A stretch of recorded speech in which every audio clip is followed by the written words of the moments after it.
Minilyon nga kantidad sa nakumpiskang iligal nga droga atol sa operasyon gipang sunog. Atong sayro ng detalye nini sa live report ni Jandy Esteban. Jandy. Sa nagilangkuban kini sa mga nakumpiskang iligal nga droga sukad pa ni adtong 2016. Kabahin kini sa mando ni Presidente Rodrigo Duterte nga gub-on na ang tanang illegal drugs evidences aron dili na ma-recycle.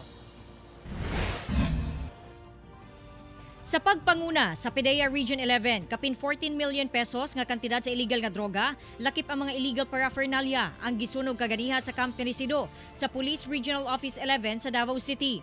Ang maong lakang isip pagsunod sa direktiba ni Pangulong Rodrigo Duterte ngadto sa tanang regional offices sa PDEA sa nasod nga gub-on na ang tanang ebidensya sa illegal drugs aron dili na ma-recycle. Ang mga gisunog mao ang mga nakumpiska ato sa illegal drug operation sa otoridad sa Rehiyon 11.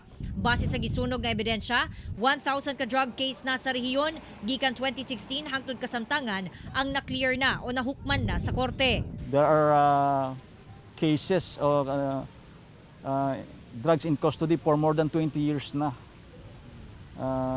As long kasi na hindi yan mabigyan ng court order for destruction, but I think we have to do this quarterly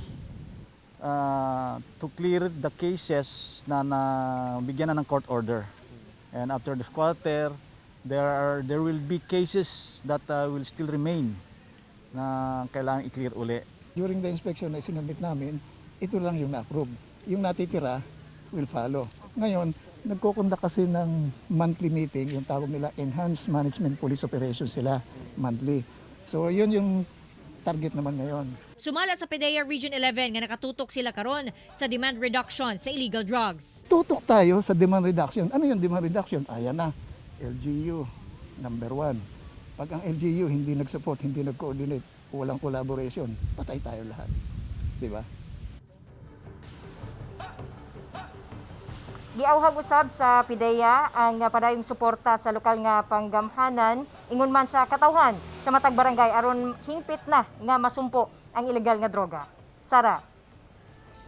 Daghang salamat, Jandy Esteban.